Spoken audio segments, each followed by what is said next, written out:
সফলতা। আমি বড় ওকিল হয়েছি, এই যে আমার বড় সফলতা।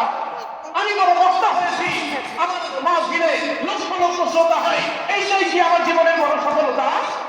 এই যে জীবনের কোন প্রকৃত সফলতা নয়, প্রকৃত সফলতা সেই পরকারের সফলতা।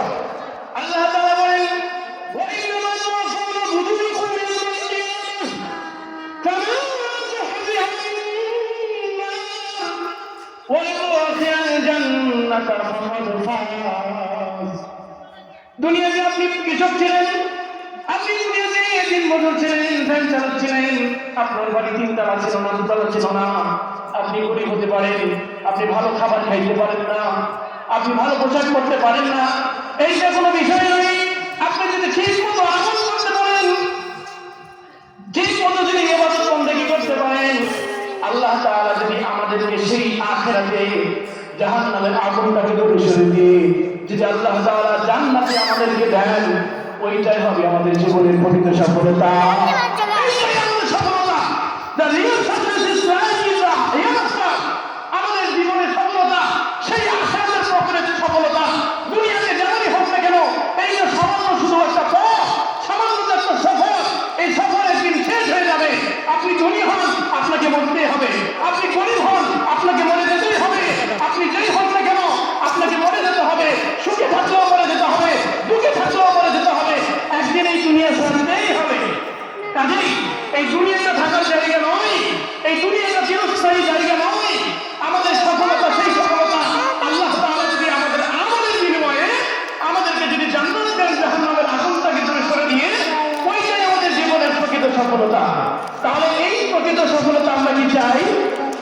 তাহলে এই প্রকৃত সফলতা চাইতে হলে আল্লাহ তাআলার কোরআন অনুযায়ী, রাসূলের সুন্নাহ অনুযায়ী আমাদের বাস্তব জীবনে আমল করা লাগবে। এই বাস্তব জীবনে আমল করতে রাজি আছেন তো সবাই? রাজি থাকলে এই কোরআন হাদিসের মজমা এবং প্রত্যেকটা এলাকায় একজন আলেম থাকা ফরজে কিফায়া। এই মাসলা আপনারা হয়তো বা জানেন না, আমি বললাম আপনারা যাচাই করে নেন বড় বড় মুফতিদের থেকে। যেরকম ফরজে কিফায়া, কোন একটা এলাকার মানুষ মারা গেলে ওই মানুষের জানাজার দাফন কাফন যদি ওই এলাকাবাসী করে, তাহলে ফরজে কিফায়া আদায় হয়ে যায়। আর যদি কেউই না করে, ওই সমাজের প্রত্যেকটা মানুষ গুনাহগার হয়ে যায়। তাহলে প্রত্যেকটা সমাজে একজন করে হাফেজ কোরআন, প্রত্যেকটা সমাজে একজন আলেমে দ্বীন, এইটা থাকা ফরজে কিফায়া। আর এই ফরজে কিফায়া আদায়ের একটা মাধ্যম হলো এই কওমি মাদ্রাসা। সেই কওমি মাদ্রাসা হলো আমাদের একটি মানবকে নান্দাইবাড়ি মাদ্রাসা। এইটা শুধু মানবকে নান্দাইবাড়ি এলাকার সম্পদ নয়, এটা পুরো গোটা জাতির সম্পদ। এই সম্পদকে রক্ষা করতে হলে সকলের ভালোবাসা প্রয়োজন, সকলের সাহায্য প্রয়োজন। আল্লাহ চাইলে তো এই প্রত্যেকটা মাদ্রাসাকে, প্রত্যেকটাকে মসজিদটাকে আল্লাহ তাআলা কত হেফাজত থেকে শুরু করে কোটি কোটি টাকা দিয়ে, মিলিয়ন মিলিয়ন ডলার দিয়ে ভরিয়ে দিতে পারবেন। পারছেন কিনা? আল্লাহ তাআলা চাইলেই পারতেন, কিন্তু আল্লাহ আমাদের উপরে ছেড়ে দিয়েছেন। কারণ আল্লাহ দেখতে চান আমরা কতটা সম্পদ দিয়ে মাদ্রাসাকে ভালোবাসি, আমরা কতটা সম্পদ দিয়ে এই মসজিদকে ভালোবাসি।